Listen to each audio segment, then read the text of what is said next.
This week we chose The Breakfast Club. Nobody wants to be in school, especially on a Saturday.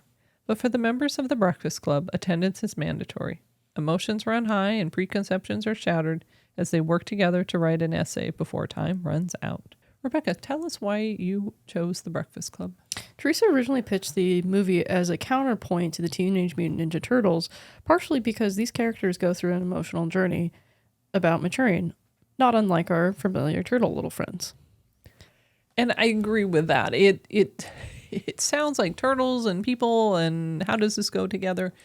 But we're also talking about teenagers and what is it like to be a teenager and how is that expressed? And I have fond memories of the Breakfast Club. I understand Breakfast Club predated you. I saw Breakfast Club back in the day when it came out. I was 15. Ironically, the movie is an R-rated movie, and it's not lost for me that 17 and older.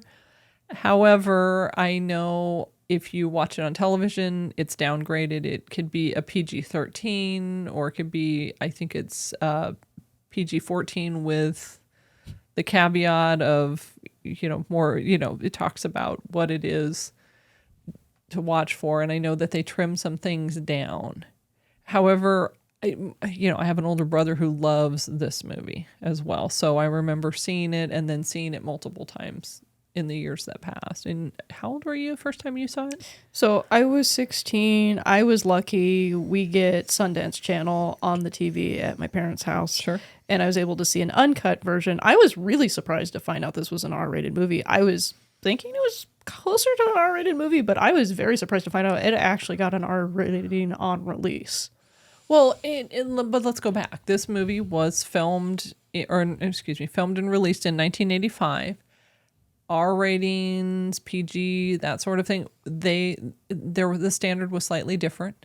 So I would agree that it could feel a little bit more like a PG-13. However, this is not a teenage movie necessarily for definitely younger teens. It has some really mature themes. This isn't like Hughes' other movie that gets cited often as an example of finding yourself as a teenager. Pretty in Pink. It talks about some pretty intense topics from an emotional perspective. In fact, there's one point where the principal, you're pretty sure he's going to beat up one of the main characters. Correct. It's very intense. Well, and that's just one aspect of it. And to clarify to our cinema community, we're talking about John Hughes. That's correct. My guess is even if you don't know John Hughes by name, you would know one of his movies. St. Elmo's Fire, back in the 80s. His movies, Pretty in Pink, 16 Candles. Ferris Bueller. Ferris Bueller. Home Alone is, I believe, the one that he has grossed the most from. That's correct. My favorite movie that he's done. You know my favorite movie that he has done? I want to say Only the Lonely, but he only produced that one. Correct. He only produced that. And my favorite John Hughes movie he wrote and directed is Planes, Trains, Automobiles. Every year at Thanksgiving, we watch this movie. We watch it. And Dad and I, first date, Planes, Trains, and Automobiles. How do you not know Dad was a keeper? Well, we watched Predator after that. So. We did. First date. What'd you watch? Planes, Trains, and Automobiles. And Predator. Somehow the Planes, Trains, and Automobile resonated a little bit better in my heart. However, he is crazy talent, he passed away. Actually quite young, 59 he passed away. This movie is also included in the Library of Congress's Greatest American Movies. For that reason alone, I also wanted to revisit it as well. Sure, and it stars many actors and actresses that we know. Emilio Estevez, yes. Anyways, I'm standing there waiting to use the payphone. Yeah, he was, seriously. And this guy who's on the phone turns around and tips his hat like this. And who do you think that guy was? Emilio Estevez. The Mighty Duckman, I swear to God, I was there. Of course you were. You were the one who yelled the Breakfast Clubber's name. I was like, Emilio! Judd Nelson and Molly Ringwald. She was in multiple John Hughes movies in the 80s before she... Ally Sheedy, too. And Ally Sheedy and Anthony Michael. Rebecca, this movie made quite a bit of money. I know the budget was $1 million, understanding 1985 money, understood, but it made actually $50 million. So according to some quick Google math, that's about 5,000% increase. Holy moly. So that's quite a rate of return. Also, it's funny to me knowing the actors and actresses were very familiar with their work now. And to think such an iconic movie that many people know, the actors, actresses they know, and to say, oh, the budget was $1 million It's versus so wild to three-digit budgets these days. Granted, a lot of the effects are focused around the cinematography, which is very deceptively simple. I want to spotlight Thomas Del Ruth's cinematography. It's a huge part of what makes this movie classic to me.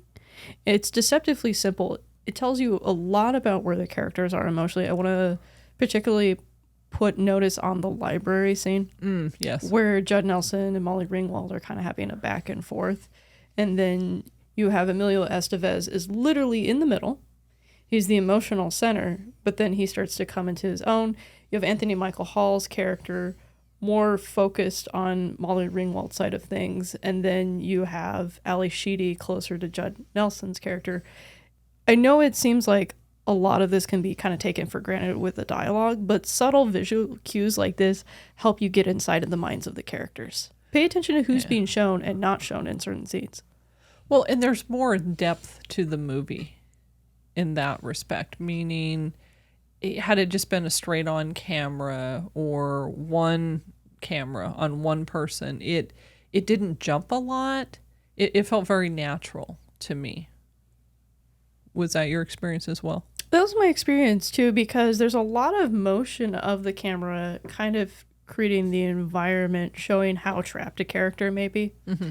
I know specifically we mentioned that there's a scene where the principal is attacking a student. Sure. And one of the things I was really impressed with was the closeness that came between these characters. There's also a couple scenes with some jump cuts, and the editors are more responsible for that, but you need material in order for that to work. And I think that Thomas's work allowed us to create that space that we can kind of join the characters.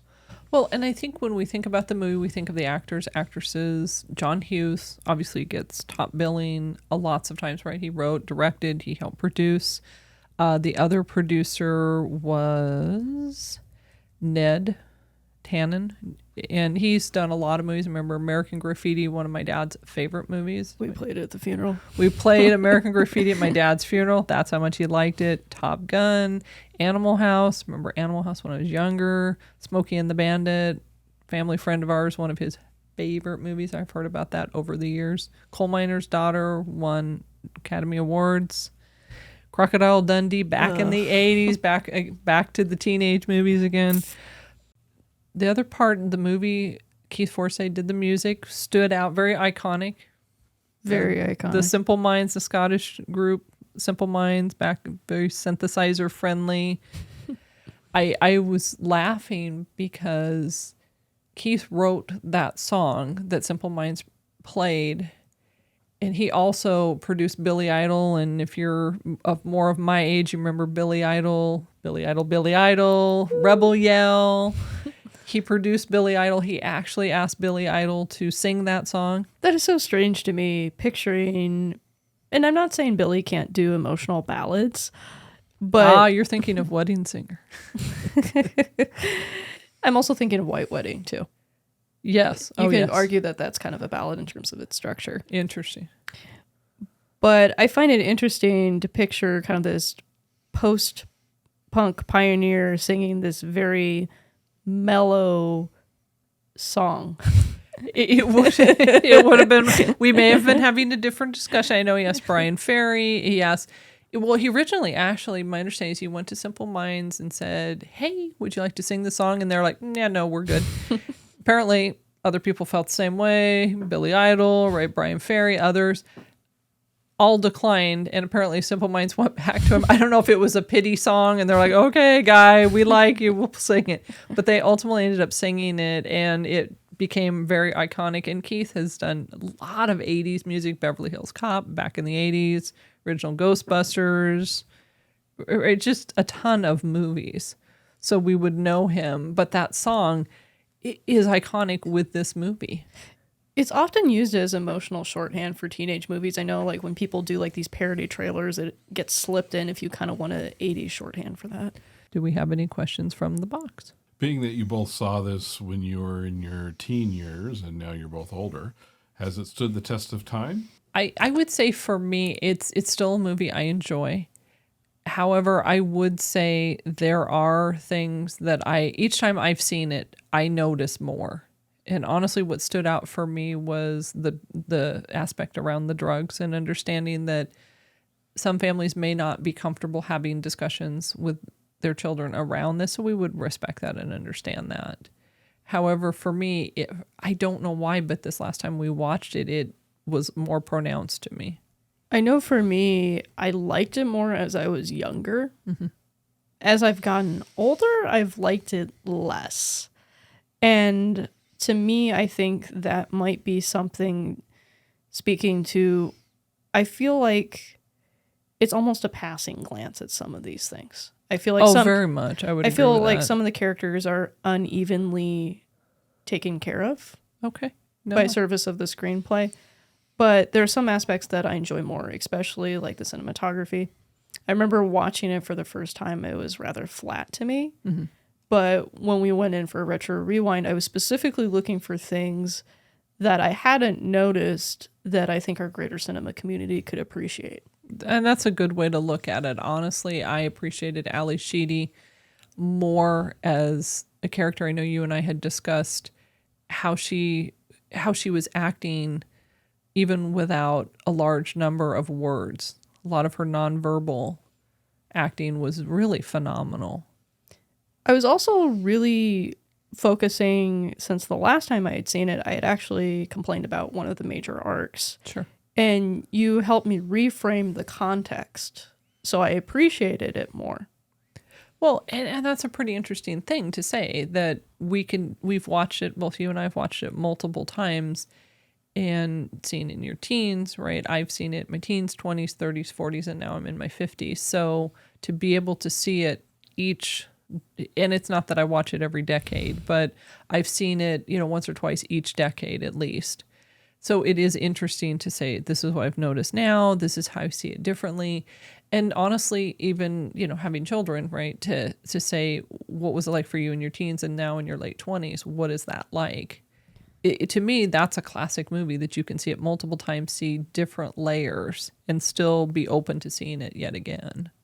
I also think part of the reason that helped us is you and I have experienced more of John Hughes' filmography together. Correct, that's right. At the time I had seen Breakfast Club for the first time, I'd only seen a small sample of Hughes's movies. Mm-hmm.